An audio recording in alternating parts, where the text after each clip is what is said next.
அதிமுகவுக்கு துரோகம் செய்தவங்க நடுரோட்டு தான் நிற்பாங்க அப்படிங்கிற மாதிரி அதுதான் பழனிசாமி 2026 தேர்தலுக்கு பிறகு நடுரோட்டில் இருக்க போகிறேன் என்பதை மறைமுகமாக அவரே ஒத்துக்கொண்டிருக்கிறார். அதான் அங்கு உள்ள தொண்டர்களும் நிர்வாகிகளும் இப்பொழுது என்ன நடந்தாலும் சரின்னு இழுத்து போதி படுத்திருக்கிறவங்க, நீங்கள் ஆட்சி கனவெல்லாம் ஆட்சிக்கு வர வேண்டும் அப்படின்னு நினைக்கிறதெல்லாம் நடக்கணும்னா எது சரியோ அதை செய்யுங்கள்.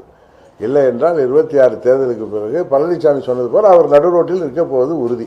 அப்பொழுது இவர்களெல்லாம் காப்பாற்ற நாங்கள் தான் வரணும். விஜயின் பிரச்சாரம், இப்போ விஜயோட பிரச்சாரம் நிறைய இடங்கள்ல ஒரு நெகட்டிவ் இம்பாக்ட் உருவாக்குது.